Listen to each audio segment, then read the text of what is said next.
వేములవాడలో బీజేపీ పట్టణ శాఖ ఆధ్వర్యంలో శ్యామా ప్రసాద్ ముఖర్జీ బలిదాన్ దివాస్ ను ఘనంగా నిర్వహించారు. ఆయన చిత్రపటానికి పూలమాలలు వేసి నాయకులు నివాళులర్పించారు. ఈ సందర్భంగా బీజేపీ పట్టణ అధ్యక్షుడు రాపల్లి శ్రీధర్ మాట్లాడుతూ 1951లో భారతీయ జనసంఘ్ను స్థాపించి దేశంలో రాజకీయ చైతన్యాన్ని తీసుకొచ్చిన మహనీయుడు శ్యామ్ ప్రసాద్ ముఖర్జీ అని కొనియాడారు. దేశ సమైక్యత కోసం పోరాడుతూ జైలులో తుది శ్వాస విడిచిన ఆయన త్యాగాన్ని స్మరించుకుంటూ ప్రతి సంవత్సరం బలిదాన్ దివాస్ నిర్వహిస్తున్నామని తెలిపారు. రాష్ట్ర నేత ప్రతాప రామకృష్ణ మాట్లాడుతూ ఒకే దేశం ఒకే విధానం అనే సిద్ధాంతంతో పనిచేసిన ముఖర్జీ ఆశయాల ఫలితంగానే నేడు బీజేపీ ప్రపంచంలోనే అతిపెద్ద రాజకీయ పార్టీగా ఎదిగిందన్నారు.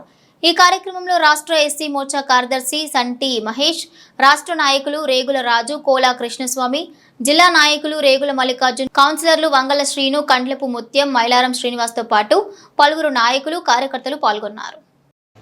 ఈరోజు శ్యామ్ ప్రసాద్ ముఖర్జీ వర్ధంతి అంటే బలిదాన్ దివాస్గా చిత్రీకరించబడ్డది. తను మొట్టమొదటిగా 1951లో భారతీయ జనసంఘాన్ని ఒక హిందూ రాజకీయ పార్టీని నెలకొల్పిన గొప్ప రాజకీయవేత్త. మరి వారి జీవితాన్ని జైల్లో గడుపుతున్న క్రమంలో ఎలా చనిపోయారో కూడా తెలియని ఆనాటి ప్రభుత్వం అలాంటి పరిస్థితుల్లో ఈరోజు వర్ధంతిగా బలిదాన్ దివాస్గా కూడా కార్యక్రమాన్ని నిర్వహించుకోవడం జరుగుతుంది.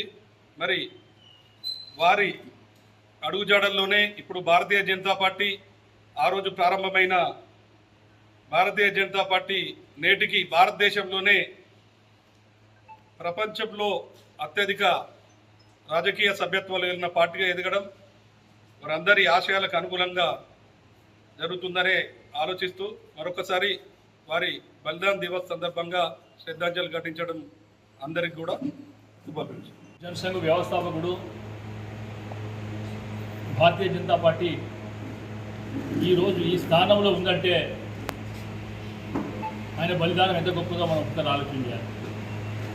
ప్రత్యేకంగా 370 అధికరణ కోసం ఒకే దేశం ఒకే జెండా ఒకే రాజ్యాంగం స్ఫూర్తితోని అప్పటి హయాంలో కూడా నెహ్రూ గారిని కూడా వ్యతిరేకించడం జరిగింది. కాశ్మీర్ జైల్లో ఏ రకంగా చనిపోయినది కూడా ఈరోజుకు అది బయటపడుతుంది. మరి అలాంటి మహనీయులున్న వాళ్ళ సిద్ధాంతంతో వాళ్ళ వ్యక్తిత్వంతో ఏదైతే ఈ సంస్కృతి పునాదిని రక్షించడానికి భారతదేశం రక్షించడానికి వారి కృషి ఏదైతుందో అభినందనీయం. వారి బలిదాన దివస్ సందర్భంగా ఈరోజు వారికి ప్రత్యేకంగా కూడా శ్రద్ధాంజలి ఘటించడం జరుగుతూ ఉంది. వారి ఆలోచనలు ఆశయాలను కూడా మనందరం తీసుకొని రేపు నవభారత నిర్మాణం కోసం నరేంద్ర మోడీ గారి నాయకత్వంలో బండి సంజయ్ గారి నాయకత్వంలో మనందరం కూడా పనిచేయాలని కోరుతా ఉన్నాం. భారత్ మాతాకి జై.